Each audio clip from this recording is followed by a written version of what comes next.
सद्गुरुदास तुका अलंकापुरी रम्य सिंहासनस्थं पदं भोज तेजस्फुरदिक्प्रदेशं विधीन्द्रादिदेव सदा स्तूयमानं समाधिस्थमूर्तिं भजे ज्ञानदे।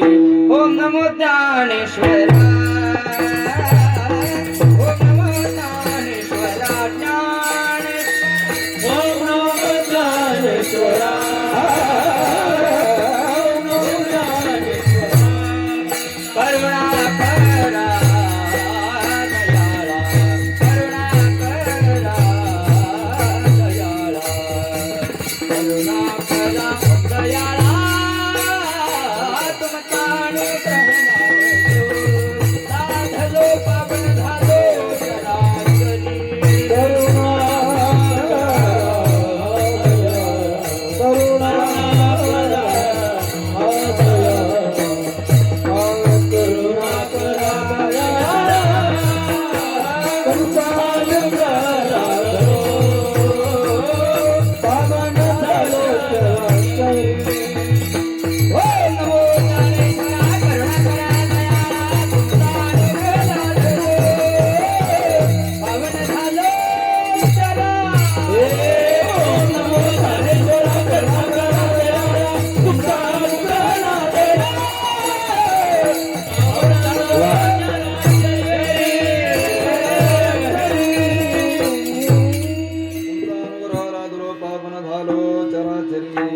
अधिष्ठान जिथे प्रतिष्ठान देखा जिथे जन्मला गुणातीत एका जयाची नामे चुके जन्म व्यथा नमस्कार माझा श्री एकनाथा शरण शरण एकनाथा पायी माता ठेविला नका पाहू गुण दोष झालो दास पायांचा नागेंद्र हराय त्रिलोचनाय भस्मांगरागाय महेश्वराय नित्याय शुद्धाय दिगंबराय तस्मै नकाराय नमः शिवाय सर्वमंगल मांगल्ये शिवे सर्वार्थ साधिके शरण्य त्र्यंबके गौरी नारायणी नमोस्तुते मनोजवं मारुततुल्यवेगं जितेन्द्रियं बुद्धिमतां वरिष्ठं वातात्मजं वानरायुधमुख्यं श्रीरामदूतं शरणं प्रपद्ये सम्पाद्य दानं च विधाय भक्तिं विलोकितेन समाधिराज वैराग्यवन्तं सुविचारयुक्तं नमामि जोगं शिरसा गुरुन्तं जैने पंढरी सारिखाची आपुला धामन गाव केला वैकुंठाधिपती श्री विठ्ठल सखा सोयरा जोडीला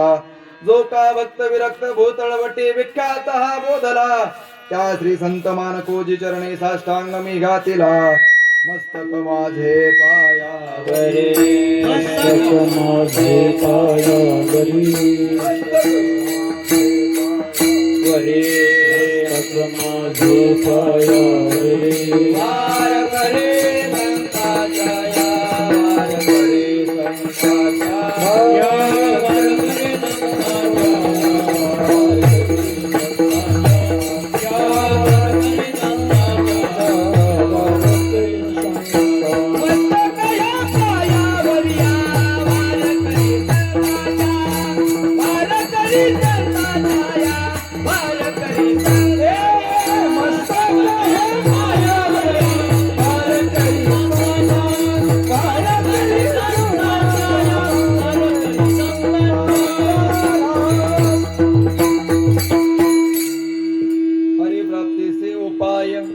हरिप्राप्तीचे उपाय धरावे संतांचे ते पाय येणे साधती साधने तुटते भवाची वंदने विठ्ठल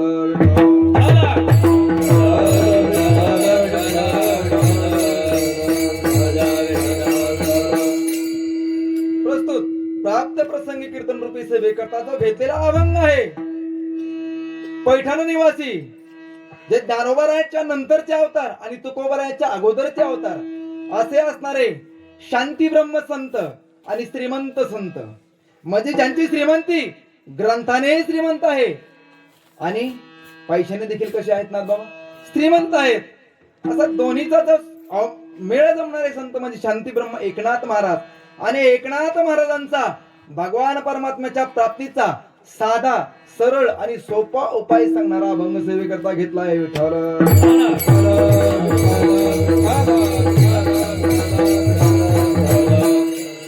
बघा प्रस्तुत अभंगातून नाथ महाराज भगवान परमात्म्याच्या प्राप्तीचा उपाय सांगतात उपदेश करतात की भगवान परमात्म्याची प्राप्ती कशाने होईल झालं असं की आपल्या मांडवगण मधले काही लोक, मांडवगण मधले काही एक 5-25 लोक मस्त फॉर्च्युनर गाडी केली, कुठं गेले? पैठणला. कुठं? पैठणला गेले. आणि पैठणला गेल्याच्या नंतर नाथ महाराजांचं दर्शन घेतलं, साष्टांग नमस्कार झाला, नाथबाबांसमोर बसले आणि बसल्याबरोबर नाथ महाराजांनी समोरच्या साधकांच्या, समोर आलेल्या व्यक्तींच्या चेहऱ्याकडे बघितलं आणि नाथ महाराजांनी विचारलं, काय सेवा करू आपली? त्यावेळेस त्या साधकाने सांगितलं, साधक कुठला होता? हा, मांडवगणचा. हा, त्यांनी सांगितलं, काय बाबा, काय कशासाठी द्यायला? त्यांनी सांगितलं, महाराज आम्ही या पृथ्वी तलावरती अनेक दिवस झाले भक्ती करतो, अनेक दिवस झाले आम्ही अनेक प्रकारचे तप करतो, अनेक प्रकारचे याग करतो, परंतु आम्हाला भगवान परमात्मा प्राप्त झाला नाही. मग नाथ महाराजांनी विचारलं, बाबा तुम्ही काय काय केलं आतापर्यंत, किंवा तुम्ही काय काय ऐकलं आतापर्यंत? त्यांनी सांगितलं, महाराज आम्ही योग करण्याचा प्रयत्न केला, आम्ही यज्ञ करण्याचा प्रयत्न केला, आम्ही कर्माने देखील चांगलं करण्याचा प्रयत्न केला, आम्ही वास्तविकता भक्ती म्हणजे नाम घेण्यात देखील प्रयत्न केला, परंतु भगवान परमात्मा आम्हाला प्राप्त झाला. नाथ महाराज म्हणले, अरे अरे काय येडे म्हणले तुम्ही, कसे? आता तुम्हाला पाहिजेत पेढे आणि तुम्ही गेले कुठं? गॅरेज मध्ये. भेटतील का? मग त्या साधकाने सांगितलं, महाराज मग आम्ही काय करायला पाहिजे? त्यावेळेस नाथ महाराज म्हणतात, तुला जर भगवान परमात्म्याची प्राप्ती करून घ्यायची आहे ना, तर तू एक गोष्ट कर, काय? संतांच्या चरणाजवळ जा, धरावे संतांचे ते पाय. त्याने सांगितलं, ठीक आहे, भगवान परमात्म्याचं संतांचे चरण धरले, पण भगवान परमात्म्याची प्राप्ती होईल ना, पण त्या प्राप्ती होण्याकरता काही साधनं साधावी लागतात. त्याने नाथ महाराजांनी सांगितलं, बाबा तू काळजी करू नको, तेने साधते साधने, साधन साधले जातील नवे नवे. या बहुरूपी जे संसाराचे मायाजाळ आहे, जे तुला पाठीमागा ओढतंय, हे मायाजाळ आहे, बहुबंधन देखील काय होईल? तुटून जाईल. ते काय? येणे साधते साधने, तुटते भावाची बंधने. परंतु त्यातला एक साधक जरा चतुर होता. त्याने सांगितलं, महाराज कशाहून तुम्ही सांगता की संतांचे चरण धरल्यानंतर भगवान परमात्म्याची प्राप्ती होईल? नाथ महाराज म्हणले, मी स्वतःच सांगत नाही, ऐसे वेद देती संता विना प्राप्ती. संताशिवाय प्राप्ती नाही हे मी सांगत नाही, हे वेद सांगतात. ठीक आहे. त्यात मग पुढे अजून एक साधक असावा. त्याने सांगितलं, नाथ महाराज माझ्या मनात अजून काही इच्छा शिल्लक आहेत, त्या इच्छा तुमच्या संत पूर्ण करतील का? त्यावेळेस नाथ बाबा म्हणतात, बाबा काळजी करू नको, माझे संत असे एका जनार्दनी संत पूर्ण करते मनोरथ. येणे साधते साधने, तुटते भावाची बंधने. विठ्ठल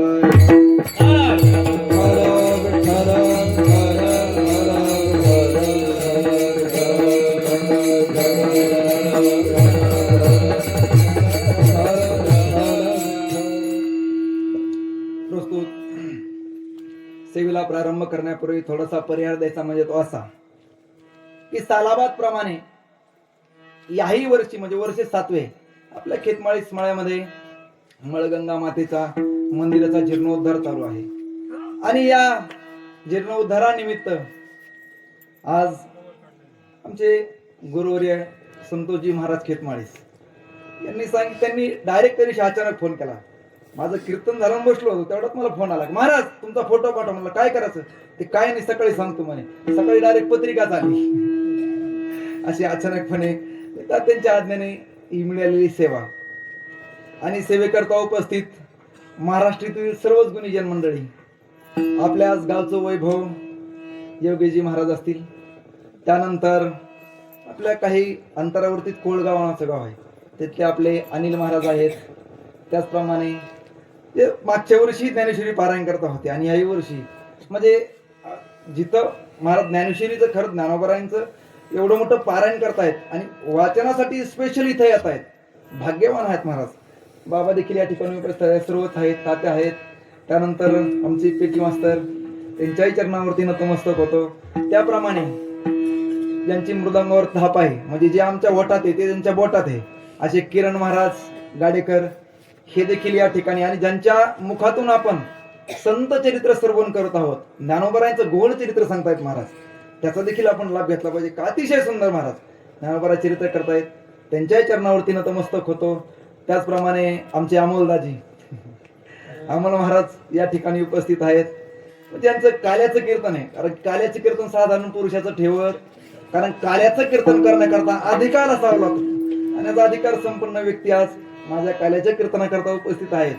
आणि जे आमचे गान कोकिळा आमच्या जिल्ह्याचं वैभव हरिभक्तपरायण बालाजी महाराज उबाळे, त्यांचं काल आपण कीर्तन श्रवण केलं, हे देखील उपस्थित आहेत. जेणेकरून म्हणजे चौबदारापासून तर त्या आमच्या वैभव महाराजापर्यंत आणि त्या महाराजापासून ह्या महाराज सर्वांच्या चरणावरती नतमस्तक होतो.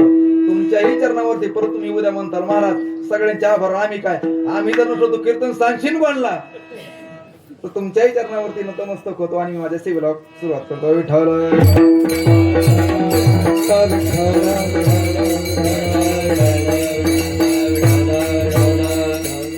बघा, काही साधक मंडळी जेव्हा एकनाथ महाराजांकडे गेले, साधक कुठून गेले होते? मांडवकर म्हणून, हे लक्षात ठेवा, कुठून गेले होते? मांडव. ते साधक मंडळी जेव्हा नाथ महाराजांकडे गेले आणि नाथ महाराजांना सांगितलं की नाथ बाबा आम्हाला भगवान परमात्म्याची प्राप्ती करून घ्यायची आहे, काहीतरी सांगा आम्हाला उपाय. त्यांनी सांगितलं की बाबा आम्ही भरपूर उपाय केले. मग नाथ महाराजांनी त्यांचे उपाय ऐकून घेतले. काय काय? त्यांनी पहिला उपाय सांगितला की नाथ महाराज आम्ही योगाने भगवान परमात्मा मिळवण्याचा प्रयत्न केला. आम्ही काय झाला? योगाने भगवान परमात्मा मिळवण्याचा प्रयत्न केला, परंतु भगवान परमात्मा प्राप्त झाला नाही. त्यांनी दुसरा उपाय सांगितला की नाथ महाराज आम्ही यज्ञाने भगवान परमात्मा प्राप्त करण्याचा प्रयत्न केला, परंतु भगवान परमात्मा मिळाला नाही. त्याने पुढचा उपाय देखील सांगितला. नाथ महाराज म्हणजे अजून काय केलं? त्याने चांगलं कर्म करण्याचा उपयोग केला, कारण कर्माने देखील भगवान परमात्मा प्राप्त होतो. तो देखील आम्ही प्रयत्न केला, परंतु आम्हाला भगवान परमात्मा प्राप्त झाला. त्याने सांगितलं नाथ महाराज आम्ही भक्ती करण्याचा प्रयत्न केला, भक्ती म्हणजे नाम घेण्याचा प्रयत्न केला, त्याने देखील आम्हाला भगवान परमात्मा प्राप्त झाला नाही.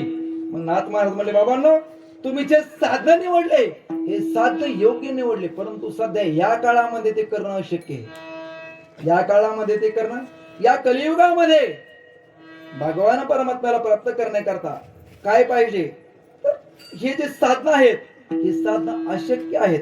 म्हणून या साधनाने भगवान परमात्म्याची प्राप्ती होणार. त्याने सांगितलं कसं? कारण साधक कुठला होता? हा बर, माझी भाषा कळते ना सगळ्यांना? हा लाडक्या बहिणींनो, हा कळते का? हप्ता आला का नाही यावर्षीचा? म्हणजे जानेवारी डिसेंबरचा हप्ता आला का? हा आला नसल आला तर कालच देवा भाऊचा फोन आला मला, तुमच्या लाडक्या भावाचा. कळले ना देवा भाऊ? हा देवा भाऊने कालच सांगितलं महाराज कसं काय चालू आहे? बरं चालू आहे, तुमच्या कृपेने रोज एक गाव फिरतोय. त्याने सांगितलं मग महाराज आता प्रत्येक तळागाळापर्यंत मला जाणं शक्य, मग तुम्ही माझा एक निरोप द्या माझ्या लाडक्या बहिणींना, ऐका तुमच्या भावाचा निरोप घेऊन आलोय. त्याने सांगितलं महाराज बहिणींच्या हप्त्यावर खाता म्हणजे खात्यावर हप्ता पडेल, पण कधी? त्यासाठी एक आठ आहे. काय?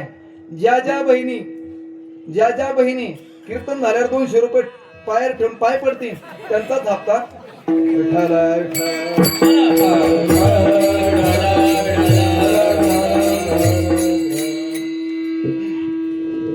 तसं नाथ महाराजांनी त्यांना सांगितलं बाबा तुम्ही काय प्रयत्न केले? योगाचे प्रयत्न केले, परंतु बाबा या काळामध्ये योगाने भगवान परमात्मा मिळवणं शक्य आहे का?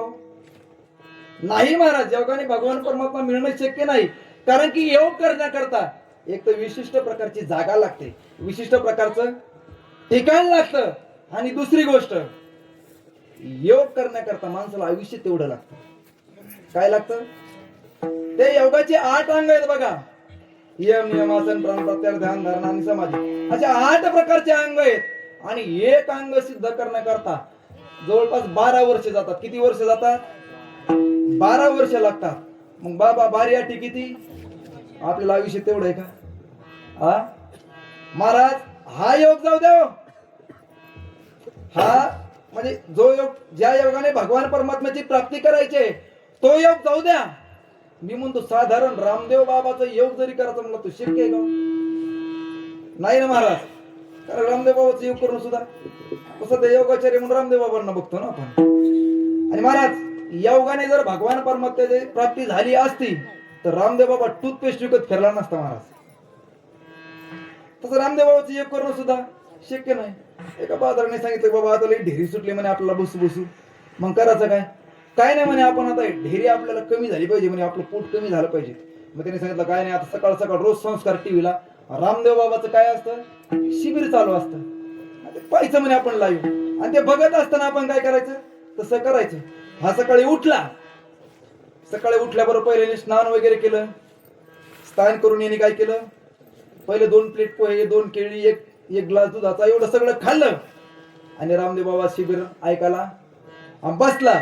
आणि बसल्याबरोबर जशी टीव्ही चालू केली, आणि टीव्हीत त्यांचं चाललं होतं कपालभाती करायचं. काय ते कपालभातीचं असं आहे की असं ते, आता मला नाही शक्य एवढं करणं, ते पोट खालीवर घ्यावं लागतं.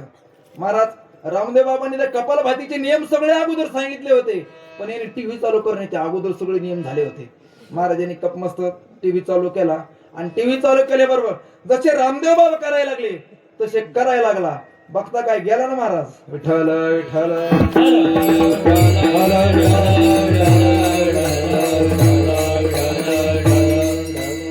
म्हणजे योग या कलियुगामध्ये योग करणं सुद्धा काय आहे. ज्ञानोबा म्हणतात, योगाची या वाटा जे निघाले गा सुबटा, तया दुःखाचा चिवाटा भागा आला.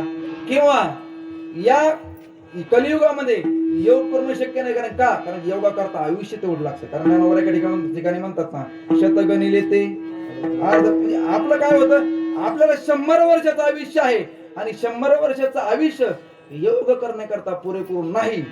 म्हणून काय होत नाही, भगवान परमात्मा प्राप्त होत. बरं झाला नाही का, योगाने भगवान परमात्मा प्राप्त झाला नाही का. माझ्या भगवान ज्ञानोबा प्राप्त झालाय बघा. अरे माझे भगवान ज्ञानोबा कोण आहेत, ज्ञानराज माझी योग्याची माऊली जेने गमवली. महाराज भगवान ज्ञानोबा योगाच्या जोरावरती काही करू शकत होते. झालं असतं की महाराज ज्ञानोबा पंढरपूरला वारी करता गेले, आणि वारी करता गेल्याच्या नंतर नामदेवराय मंदिरातून बाहेर पडले. आणि नामदेवराय बाहेर पडल्याच्या नंतर ज्ञानोबा गेले. आणि ज्ञानोबा गेल्याच्या नंतर नामदेवरायने बघितलं जेरी झाला. ज्ञानोबा आतमध्ये जातात, मला नामदेवराय सुद्धा त्यांच्या पाठीमागे गेले, देवापाशी थांबले, देवाचं दर्शन घेतलं. आणि देवाला दर्शन घेतल्यानंतर देवाने सांगितलं, बोला माऊली काय सेवा आहे. त्याने काय नाही देवा, तीर्थयात्रा करण्याची इच्छा आहे म्हणे. तिने मग काय अडचणी, जा तीर्थयात्रेला. ते बघ देवा, आम्ही सर्व लहान लहान आहोत. कारण ज्ञानोबा यांचं वय वर्ष होतच किती महाराज, 15-16 वर्षाचे ज्ञानोबा आहे, 17-18 वर्षाचे निवृत्तीनाथ. आम्ही सगळे लहान लहान आहोत, आणि आम्ही तीर्थयात्रा करण्याकरता इतक्या लहान लहान आहोत. पण आमच्यासोबत कोणीतरी मोठं पाहिजे ना. ते म्हणजे तो म्हणायचं काय नक्की. त्याने सांगितलं काय नाही देवा, नामदेव राहिला आमच्या सोबत पाठवा म्हणे. ठीक आहे, परंतु महाराज नामदेवरायचं नाव घेतल्याबरोबर देव हो म्हणले. आणि नामदेवराय देवाकडे रागून पाहिलं मोठा डोळे करून. कारण की ते आधी झालं होतं, ज्ञानोबा यायच्या अगोदर नामदेव आता देवामध्ये संवाद झाला होता.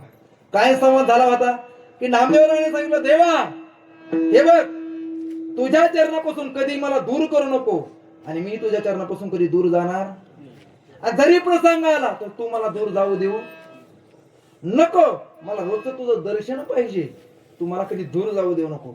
असं नेमकं त्यांचं काय झालं, कॉम्प्रोमाइज झालं होतं. त्यांनी नेमकंच प्रॉमिस केलं होतं. म्हणजे काय केलं होतं, एकमेकाला शपथ दिली. देवाने सांगितलं काय हरकत नाही, तू म्हणशील हे त्याच्याशी तथा करू, तू म्हणशील त्याप्रमाणे करू. आणि महाराज ज्ञानोबा शब्द ऐकल्यानंतर नामदेवरायांनी मोठे डोळे केले. पण नाही झाला. शेवटी ज्ञानोबा आहे निघाले महाराज यात्रेला. यात्रा करत करत जात असताना त्या पंजाब मध्ये सध्या गुमा नक्षत्र आहे बघा. गुमा नक्षत्रात नामदेवराय पुढे चाललेत, आणि नामदेवराय पाठीमाग जात असताना नामदेवरायांना महाराज सकाळ सकाळ आवाज दिला, अहो चालले म्हणे तुम्ही दिंडी घेऊन पुढे, इथं काही चहा पाणी काही व्यवस्था आहे का नाही.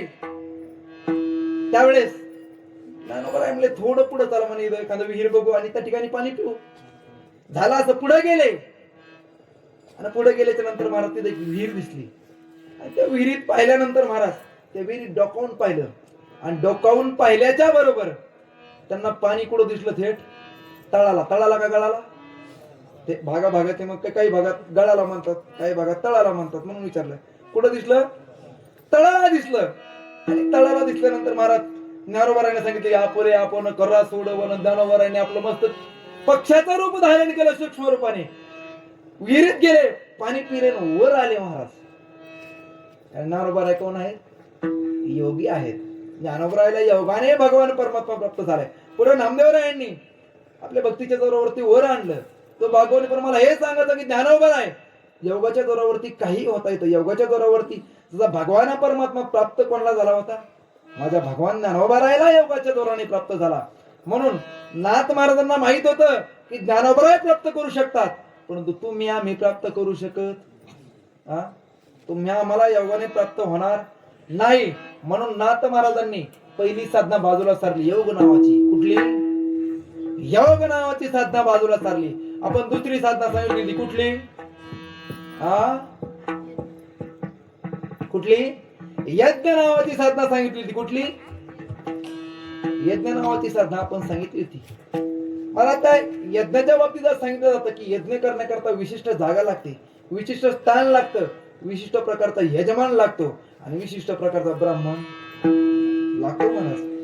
बरं, यज्ञ करणं या कलियुगामध्ये सोपं आहे का?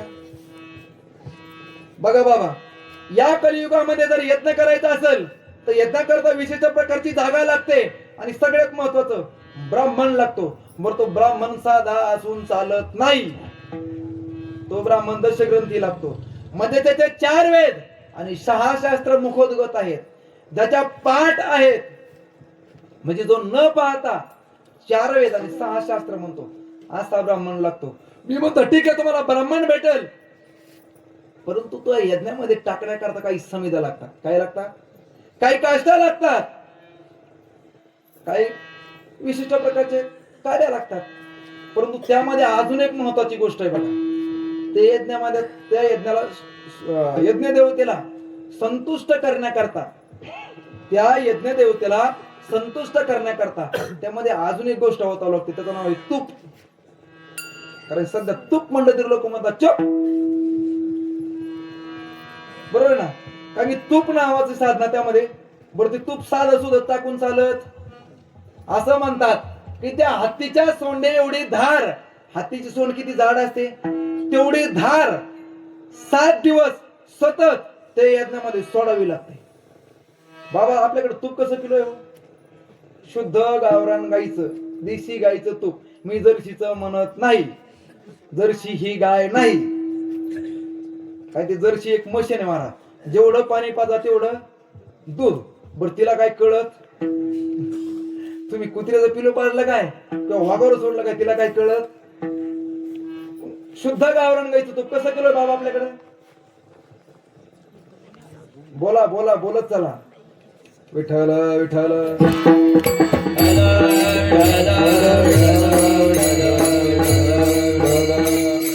बघा बाबा, तुम्ही जर बोलले, तुम्ही पुरुष मंडळी जर उत्तर दिलं तर तुम्हाला मी 500 रुपये देऊन जाईन. किती देऊन जाईल? बरं ठीक आहे. महिला मंडळानं जर उत्तर दिलं तर महिला मंडळाला मी 1000 रुपये देईल. किती? आता तुम्ही म्हणाला महाराज असं कसं? त्याला मेकअपचा खर्च जास्त आहे ना. विठ्ठल विठ्ठल.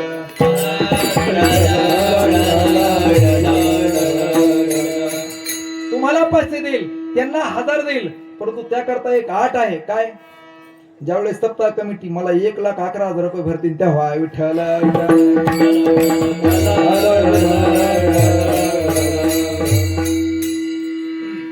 काय सांगत होतो आपण? तुम्ही म्हणतात तुला कशाला इथं आणलाय? आपलं चाललं होतं काय? तुपाचा भाव कसा आहे आपल्या किलो? आपल्याकडे आमच्या आळंदीमध्ये भेटतंय बघा, शुद्ध गावरान गाईचं तूप 3000 रुपये किलो. नाही कोणाला पाहिजे असेल तर सांगा. येता येता उद्या महाराजांना मी त्यांना सांगतो. फक्त त्यांच्या गाडीचा खर्च तेवढा. तसं कसं 3000 रुपये किलो. मी म्हणतो बाबा, हातीच्या सोंडे एवढी धार म्हणलं आपली आजची 3ची मोटर, 3च्या मोटरनं जर सतत 7 दिवस धार लावायची म्हणलं, मी म्हणतो आपलं मांडवगंत शिवार इकलं तरी तेवढं पैसे पुरायचे. म्हणजे यज्ञ करतात ते तूप लागत, ते तूप सुद्धा आपल्याला मिळणं समिधा लागते महाराज. म्हणून नाथ महाराजांना माहित होतं या कलियुगामध्ये या माणसाच्याने किंवा मनुष्य जवनीने यज्ञ करणं शक्य नाही. बरं, यज्ञाने भगवान परमात्मा प्राप्त झाला नाही का? साधक चतुर होता. साधक म्हणला महाराज यज्ञाने भगवान परमात्मा प्राप्त झाला ना. असे उदाहरण पण आमच्या समोर आहेत ना. साधक कुठला होता? हा हे लक्षात ठेवा, हे आपला द्रुपद आहे. साधा कुठला होता? मांडवांचा. त्यांनी सांगितलंय बघा, पण झाला नाही का? तुम्ही कोणाला झाला सांग बरं. नाथ महाराजांनी त्यांना विचारलं. त्याने सांगितलं की महाराज, आम्ही पुराणामध्ये बघितलं, राजा दशरथाला यज्ञामधून पुत्ररूपाने कोणा भगवान परमात्मा प्राप्त झाला. ज्या वेळेस दशरथ राजाने पुत्रकामेष्टी नावाचा यज्ञ केला आणि पुत्रकामेष्टी नावाचा यज्ञ केल्याच्या नंतर ती यज्ञ देवता संतुष्ट झाली आणि यज्ञ देवता संतुष्ट झाल्याच्या नंतर त्या यज्ञामधून त्या यज्ञ देवतेने एक प्रसाद दिला, त्याला पायसदान म्हणतात. आणि पायसदान दशरथ राजाच्या हातावर दिलं आणि दशरथ राजाने आपल्या पत्नीला दिलं. त्याच्यामधून काय झाला? भगवान परमात्मा प्राप्त झाला. नाथ महाराज म्हणले ठीक आहे, मला माहित आहे भगवान परमात्मा यज्ञाने प्राप्त होतो, परंतु सध्या कलियुगामध्ये यज्ञ करणं अशक्य आहे. म्हणून नाथ महाराजांनी दुसरी साधना बाजूला सारली. पहिली साधना कुठली सांगितली होती? योग नावाची साधना होती. दुसरी साधना यज्ञ नावाची साधना, म्हणजे यज्ञ नावाची साधना देखील नाथ महाराजांना बाजूला सारली. आता तिसरी साधना होती कुठली? कर्म नावाची साधना. कुठली? कर्म नावाची साधना. या कर्माने देखील भगवान परमात्मा प्राप्त होतो. बरं झाला नाही का? परंतु महाराज कर्माच्या बाबतीत हे कर्म खूप सूक्ष्म आहे महाराज. कर्माच्या बाबतीत एवढं अवघड सांगितलं जातं की थोडं जरी कर्म चुकलं कर्म करताना महाराज असं सांगितलं जातं की कर्म करत असताना प्रत्येक कर्म आपलं कसं पाहिजे? शुद्ध पाहिजे. त्यात एवढी सुद्धा चूक चालत नाही. तुम्ही जर हातावरती पाणी फिरवाय घेतलं ताटात जेवायला बसल्यानंतर, तर असं म्हणतात एक गव्हाचा दाणा भिजेल एवढंच पाणी घ्यावं लागतं. त्यापेक्षा जास्त घेतलं तर दोष लागतो. कर्माच्या बाबतीत खूप कर्म एवढं सूक्ष्म काहीच नाही महाराज. तुमच्या महाराज कर्म म्हणजे एवढं सूक्ष्म आहे, ज्याने केलं त्यालाच फेडावं लागतं महाराज. काय करावं लागतं? ज्याने केलं त्यालाच फेडावं लागतं. बरं असं काही होतं का? आता पूर्वी होतं महाराज, आंबा आजोबांनी लावायचा, फळं नातवानी खायचे. आता तसं नाही महाराज. आता अँड्रॉइड जमाना आहे. आता फळं आपणच लावायचं, 2 वर्षांना आंबे आपणच खायचे. संकरित जमाना आहे सध्या महाराज. बरोबर ना बाबा? तुमच्या काळातच होतं ना, तुमच्या आजोबाने आंब्या झाड लावायचं आणि आंबे तुम्ही खायचे. बरोबर ना? परंतु आता तसं नाही. आता तुम्हीच आंबा लावायचा, तुम्हीच खायचा. तसं कर्म आता असं आहे की ज्याने केलं त्यालाच काय करावं लागतं? फेडावं लागतं महाराज. केले कर्म झाले त्याची भोग आले. केले कर्म झाले त्याची भोग आले. केले कर्म झाले त्याची भोग आले. केले कर्म झाले त्याची भोग आले. उपजले मेले आईचे किती. उपजले मेले आईचे किती. उपजले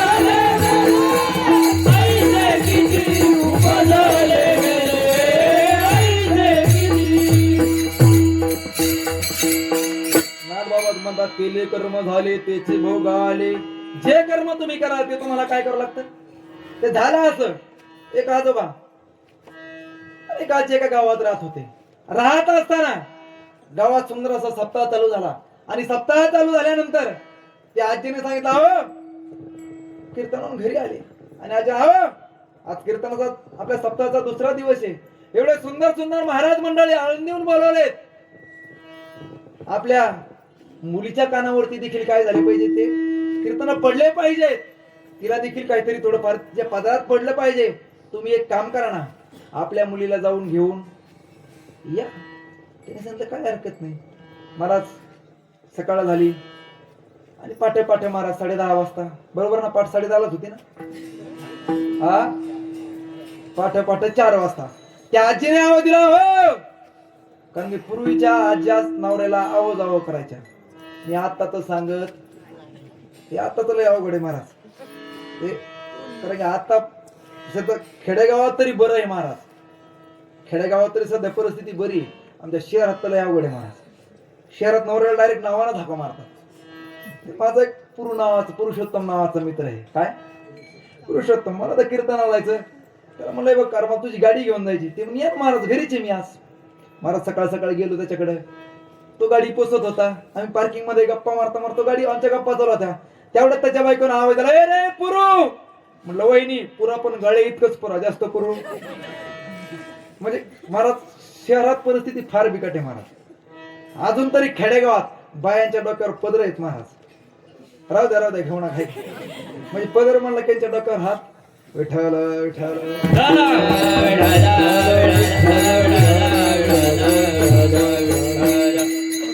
झालं असं. त्या तिने ऐकलं का काय? उठा आता, सकाळ झाली, पहाट झाली. तुम्ही आता काय करा, उरकून तिकडे जा ना, आपल्या मुलीला घेऊन या. महाराज बाबा उठले, बाबाने स्नान वगैरे, तोपर्यंत आजीने चपात्या वगैरे केला. चपात्या केल्यानंतर बाबा निघाले. आजीने चपात्या बांधल्या, चपात्यावर गुळाचा खडा ठेवला. पूर्वीचा काळ महाराज, गुळाचा खडा ठेवला आणि मुलगी अशी रुई छत्तीशी सारख्या ठिकाणी दिली महाराज. बरं, पूर्वी जाण्याकरता काय गाड्या होत्या का, काय होतं? पूर्वी कसे जायचे? पायाने जायचे. झालं असं, बाबा सकाळी सकाळी निघाले. निघत असताना रात्रीचा अगोदरचा उपवास, बाबा दुसरे सकाळी उठून निघाले. आणि निघत असताना गुणवाडी ना, गुणवडी सारख्या ठिकाणी गेले महाराज. परंतु गुणवडी सारख्या गावात जवळ गेल्यानंतर बाबाला जरा भूक लागली. काय झाली? एक तर अगोदरचा उपवास आणि भूक लागली. परंतु बाबा तिथपर्यंत जाईपर्यंत थोडं उजेडलं होतं. उजेडलंच म्हणतात ना, तांबडं फुटलं होतं, थोडं दिसत होतं. आणि आता बाबाला भूक लागली. बरं, भूक लागली असताना डोक्यावर चपात्या ठेवल्यात. बरं, खावं. एका चपातीने भूक भागणार नाही, 2 खावं तर 3 न्यायच्या नाहीत. मग बाबा तसेच पुढे चालत राहिले. परंतु बाबाचं भाग्य असं, बाबाला पुढे एक आंब्याचं झाड दिसलं. बाबाने डोळ्याने काय पाहिलं? आंब्याचं झाड पाहिलं. बाबा तिथपर्यंत चालत गेले. महाराज बाबाने मस्त हाताने 2 आंबे तोडले. 1 तोडला, 2 तोडला, 3 तोडले, 4-5 आंबे खाल्ले बाबाने. परंतु बाबाचं दुर्भाग्य असं, त्या शेताचा मालक त्या वेढा करण्याकरता, वेढाच म्हणतात ना का फेरफटका, काय म्हणतात? वेढाच म्हणतात ना. वेढा करण्याकरता आला होता. आणि महाराज त्या मालकाने जसं बाबाला पाहिलं, त्याची तळपायाच्या आग मस्तकाला गेली. आणि त्याने मागचा पुढचा विचार न करता अशा भाया माग केल्या आणि बाबाच्या पाठी 2 अशा ठेवून दिल्या. अशा ठेवून दिल्या. आणि ठेवून दिल्यानंतर महाराज बाबा रडायला लागले. काय झाले? चला, मला माझ्या सिद्धांताकडे यायचंय. काय झालं? बाबा रस्त्याने जात होते. एक पुरुष रस्त्याने काय करत होता? जात होता. त्याने डोळ्याने काय पाहिलं? डोळ्याने काय पाहिलं? आंबा पाहिला. बरं, ज्या डोळ्याने आंबा पाहिला ते डोळे तिथपर्यंत चालत गेले का? गेलो कोण? दुसरे 2 पाय गेले. बरं, जे पाय तिथपर्यंत गेले त्या पायाने आंबा तोडला का? नाही. बरं, ज्या दुसऱ्याच हाताने तोडला. बरं, ज्या हाताने तोडला त्या हाताने तो खाल्ला का? दुसऱ्या तोंडाने खाल्ला. बरं, ज्या तोंडाने आंबा खाल्ला त्याने चव घेतली का? चव कोणी घेतली? मला जीभ, ही जिभेच्या बाबतीत लय अवघड. जीभ लय चाबरी महाराज. ही एकादशी दिवशी वडापाव खाय म्हणते. नेमकं एकादशी उपास असावा महाराज आणि कुठेतरी प्रवासात असावा. बरं, प्रवासात असल्यावर खायची व्यवस्था होत नाही. आणि नेमकं विठ्ठल विठ्ठल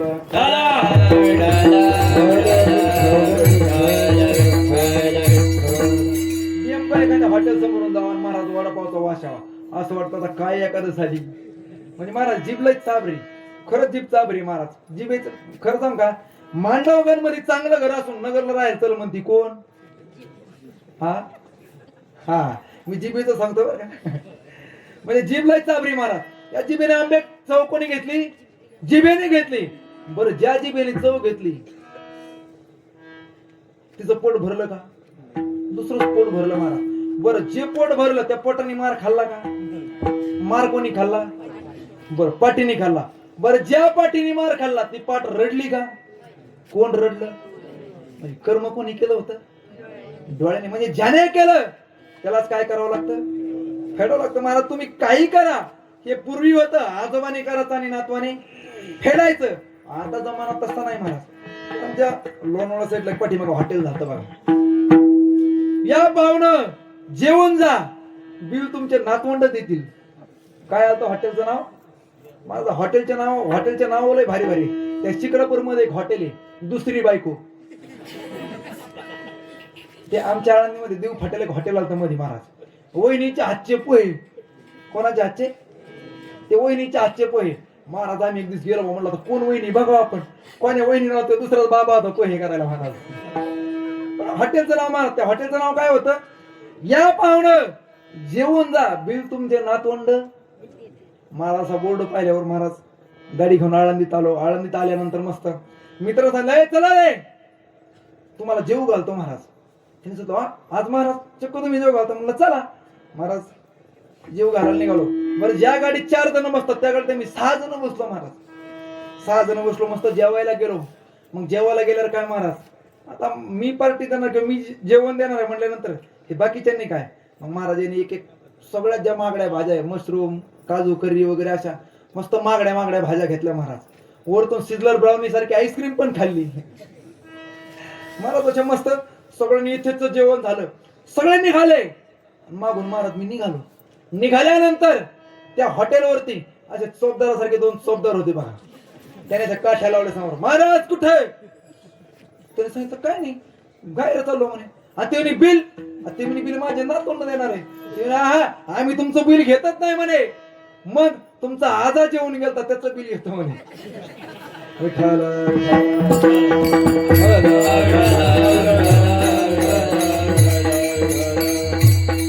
म्हणजे महाराज कर्म किती आहे, सूक्ष्म आहे. ज्याने केलं त्याला फेडवलं. बरं, कर्माने भगवान परमात्मा प्राप्त झाला नाही का? बरं, उदाहरण आहेत ना आपल्या समोर. उदाहरण नाही का आपल्या समोर? कुणाला भगवान परमात्म्याची प्राप्ती झाली कर्माने? माझ्या सावतोबांना झाली बघा. कारण माझा सावतोबा कर्म करताना असं करायचे. काय करायचे? कांदा मुळा भाजी, कांदा मुळा भाजी, कांदा मुळा भाजी, कांदा मुळा भाजी, कांदा मुळा भाजी, अवघी विठाई माझी, अवघी विठाई माझी, अवघी विठाई माझी, अवघी विठाई माझी. कांदा मुळा भाजी, कांदा मुळा भाजी, कांदा मुळा भाजी, कांदा मुळा भाजी, अवघी विठाई माझी, अवघी विठाई माझी, अवघी विठाई माझी, अवघी विठाई माझी. कांदा मुळा भाजी, अवघी विठाई माझी. काय कांद्यात काय बघत होते? विठाई बघत होते. मुळ्यात काय बघत होते? म्हणजे प्रत्येक कर्म करताना काय करायचे? प्रत्येक कर्म करताना महाराज त्यामध्ये भगवान परमात्मा बघायचे. म्हणून सावता महाराजांना प्राप्त झाला महाराज. चला त्या पुढेही जाऊन सांगेल. एक जगन्नाथपुरीचे भक्त होऊन गेले बघा. सजन कसई. महाराजा सजन कसाईच्या बाबतीत असं सांगितलं जातं की सजन कसई मांस विकत होते. काय करत होते? सजन कसया विकू लागे मांस. भगवान परमात्म्याला सजन कसायला मांस विकू लागला. परंतु मांस विकत असताना त्यांचं एकच होतं, काय की तो जो विषय आहे त्यांचा मांस विकण्याचा, तो देखील त्यांचा भगवान परमात्मा झाला पाहिजे. विषय तो त्यांचा झाला नारायण. त्यांनी तो विषय जो आपला धंदा आहे तो काय केला होता? नारायण म्हणूनच केला होता. म्हणून भगवान परमात्मा त्यांना प्राप्त होता महाराज. ते शालिग्राम त्यांना मिळाला होता महाराज. सजन कसायला शालिग्राम मिळाला. त्यांनी तो काय करायचे? वजन म्हणून वापरायचे महाराज. काय करायचे? वजन म्हणून. हे पाठीमागे बसले, जरा पुढे या, या पुढे, या पुढे, या पुढे. उठा उठा उठा. हा, या ठिकाणी मी म्हणतो गौतमी ताईचं जर असतं तर तुम्ही कुठं तितक्या मागे बसले असते का? उठा उठा लवकर उठा. उठा लवकर. ते काय होतं, मागापासून 2-3 जण ये जा करतायत, ते विक्षेप होतो. या सगळे उठा उठा उठा. हे कीर्तन आपल्या करताच आहे. हा जो एवढा खटोटप केलाय हा कोणा करता आहे? या या समोर या, समोर या. विठ्ठल विठ्ठल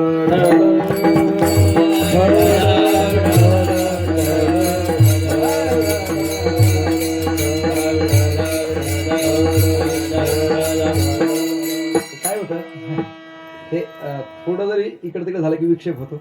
काय होतं? चला विठ्ठल विठ्ठल.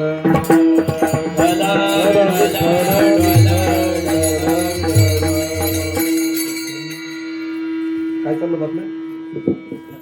ते सजन कसायला काय केलं होतं? शालिग्राम होता महाराज. शालिग्रामवरती काय करायचं? त्यांनी तो माप म्हणून ठेवला होता. बरं, ते शालिग्राम साक्षात भगवान परमात्मा असल्यामुळे विषय काय व्हायचा? ते माप करताना एखादा म्हणलं महाराज 2 किलो द्या, 2 किलो तो आपोआप तो शालिग्राम काय व्हायचा? 2 किलोचा व्हायचा. कोणी म्हणलं पावशेर द्या, आपोआप तो शालिग्राम काय व्हायचा? पण एक दिवस झाला असं, महाराज एक साधू त्या ठिकाणाहून निघाले. आणि साधू निघाले असताना त्या साधून अरे बापरे म्हणून शालिग्राम मांसाच्या दुकानामध्ये ठेवला म्हणे. अरे किती मोठं पातक आहे म्हणे या माणसाच्या हाताने. मग त्यांनी सांगितलं अरे तुला माहित आहे का काय आहे? सांगितलं नाही महाराज मी अज्ञात आहे, मी तो दगड म्हणून वापर करतो म्हणे. अरे साक्षात भगवान परमात्मा साक्षात शालिग्राम आहे ते, इकडे दे म्हणे ते, त्याची पूजा करायची असते तू मांसाच्या याच्यावरती ठेवतो म्हणे. महाराज असं ऐकल्यानंतर महाराज सजन कशाला वाईट वाटलं. सजन कशाला तो शालिग्राम देऊन टाकला. ते साधू महात्मे ते संत त्या शालिग्रामला घेऊन गेले आणि घेऊन गेल्याच्या नंतर त्या भगवान परमात्म्याने त्या साधू महात्म्याच्या स्वप्नात गेले.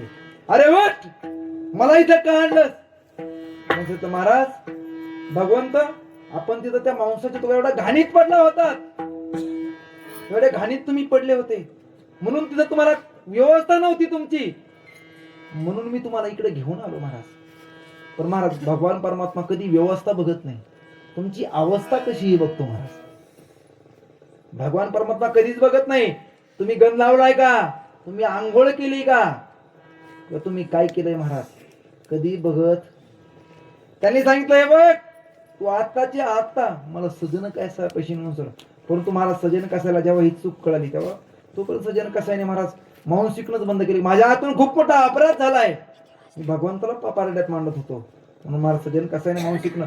आणि भगवान परमात्म्याला परत त्या संताला कुठं नेऊन द्यावं लागलं, त्या सजन कसायाकडे नेऊन द्यावं लागलं.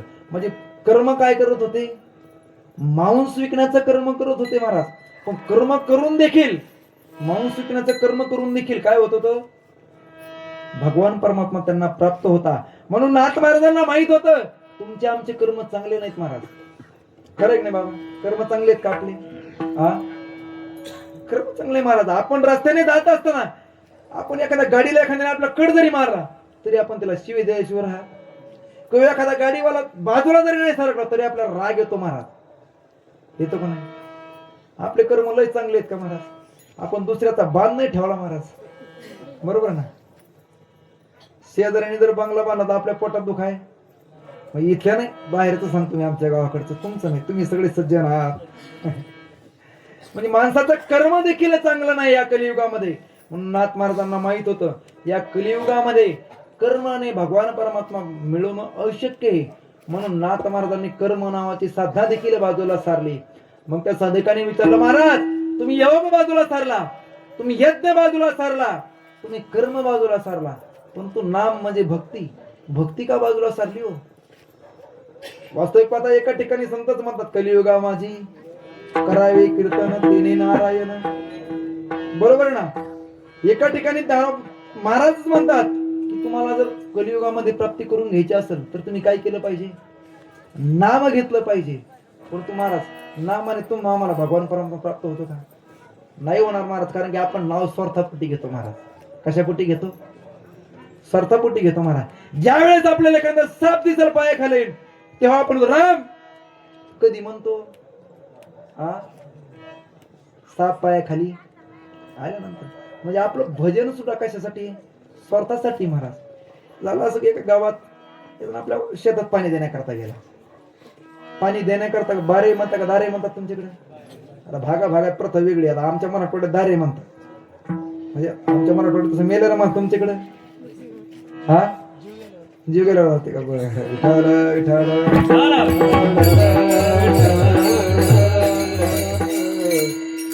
ते पाणी देण्याकरता शेतात गेला. शेतात गेल्यानंतर महाराज झाला असं की त्याला शेतात गेला आणि शेतात त्याने मोटरचं, कारण रात्रीची लाईट महाराज. एक तर महावितरणची आपल्याला खूप कृपा आहे जास्त, कारण की आपल्याला शेतकऱ्याला कधीच लाईट लवकर दिवसभर देत. आपल्या शेतकऱ्याची रात्री 12:30 वाजता, 1:30 वाजता, 2 वाजता असत ना बाबा. शोकांतिक आहे महाराज. आपला भारत इथं कृषी प्रधान मानवला जातो आणि कृषी प्रधान देशामध्ये महाराज आपल्याला थंडी वाजत नाही, शेतकऱ्याला साहेब लोकांना थंडी वाजते महाराज, बरोबर ना?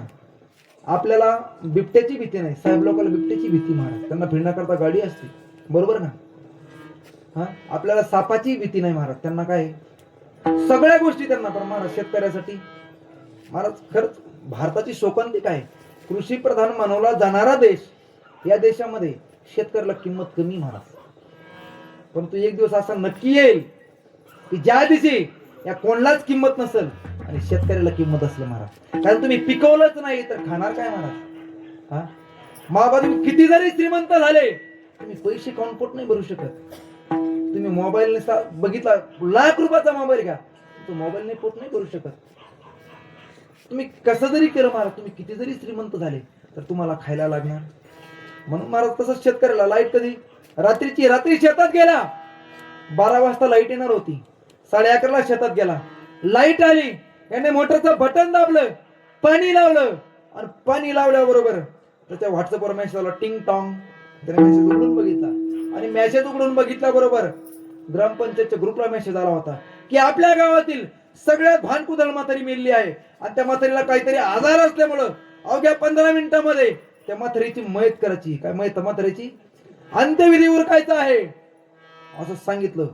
आणि महाराज झाला असं, याच्या शेताच्या गावाच्या मध्ये स्मशानभूमी होती. कुठं? शेताच्या गावाच्या मध्ये. महाराज जेव्हा मेसेज आला तोपर्यंत त्या मोबाईल मध्ये गाणं चालू होतं, पाटलांचा पाहुणं जेवला का, असे मस्त गाणे चालू होते महाराज. पण जसा मेसेज वाचला याने लगेच कॅसेट बदलली महाराज. यांनी याच्यामध्ये मोबाईल मध्ये हनुमान चालीसा लावली, जय हनुमान ज्ञान गुण सागर जय कपिस्ते ब्लॉक उजागर राम होता तर तुला धामा, असं मस्त पैकी हनुमान चालीसा लावली. बाबा काय म्हणून दाखवलं माहितीये का? माझ्याही पाठे घ्या कुठतरी संस्थेवरती, विठ्ठल विठ्ठल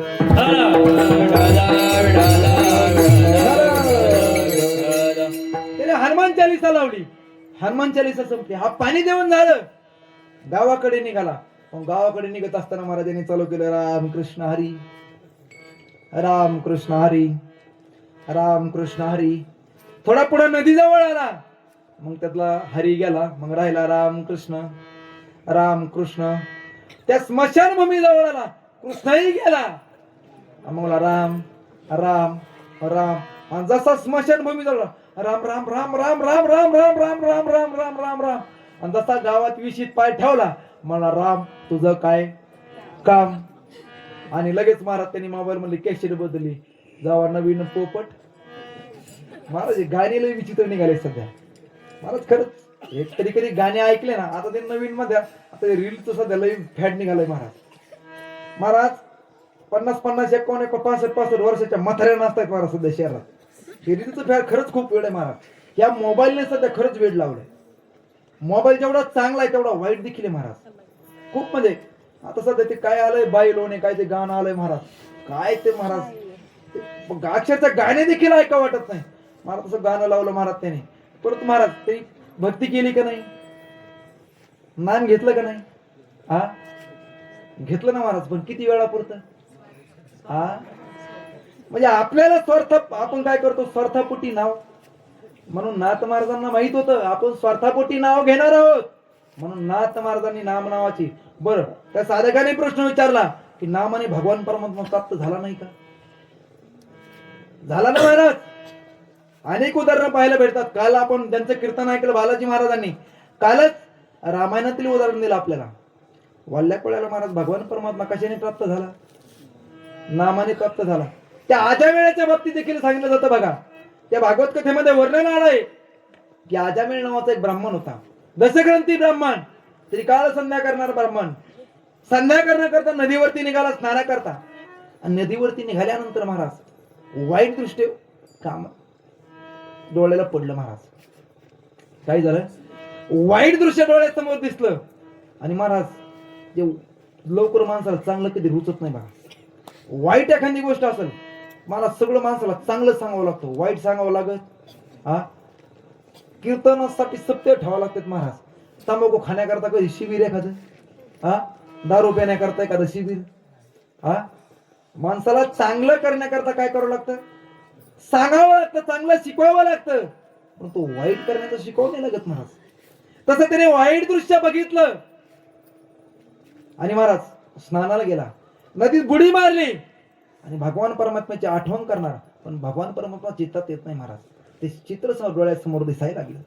घरी आला, पूजेला बसला आणि पूजेला बसल्यानंतर देखील महाराज ते वैश्यगमनाचं महाराज ते चित्र डोळ्यासमोर दिसायला लागलं.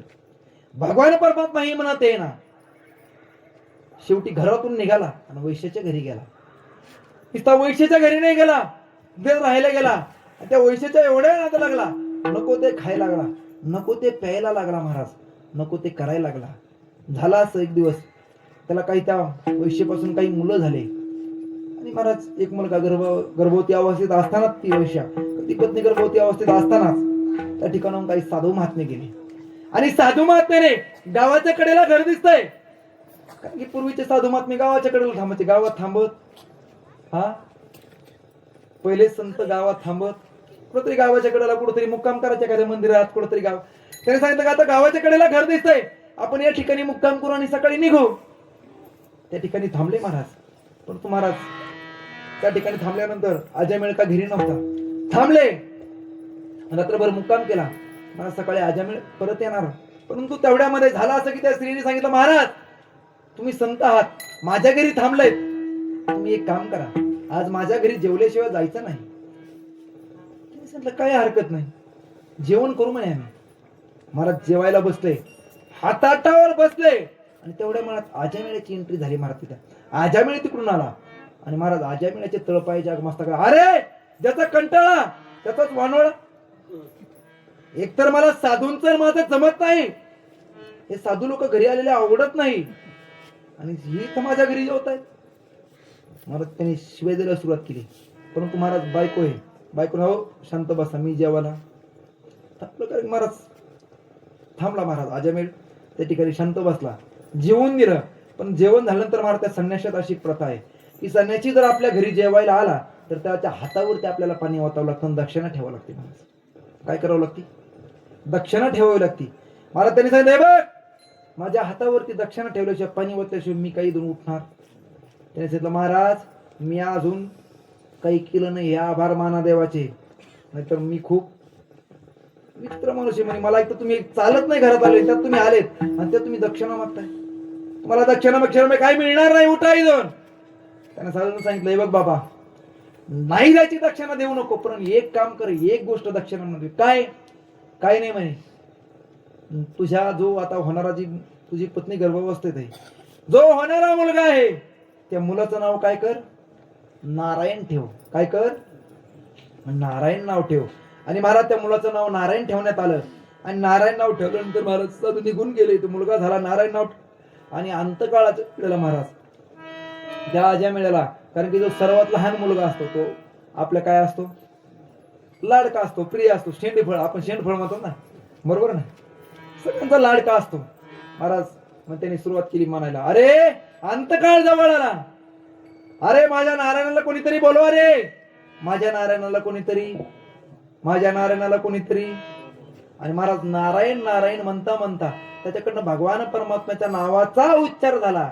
आणि काय झाला महाराज, तरुण गेला. म्हणून नामाने काय होतं, नामे तरिली प्रतीत किंवा अजून प्रमाण पाहिलं, विठ्ठल विठ्ठल.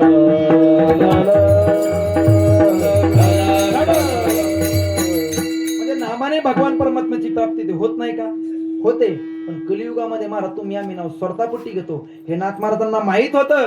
म्हणून नाथ महाराजांनी नाम नावाची साधना देखील बाजूला केली.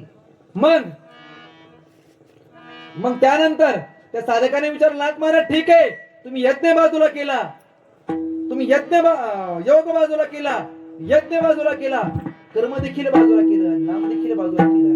मग नाथ महाराज आम्ही या चारी साधना करून बघितलं, तुम्ही चारी साधना बाजूला चालल्या, आम्ही कोणती साधना केली पाहिजे, कोणत्या साधनेने भगवान परमात्म्याची प्राप्ती होईल, हे महाराज अभंगाच्या पहिल्याच्या हरी प्राप्ती उपाय, हरी प्राप्ती उपाय, हरी प्राप्ती उपाय,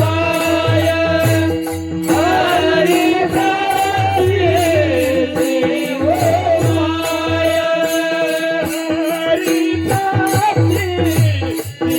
उपाय, हरी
धरावे संतांचे ते पाय.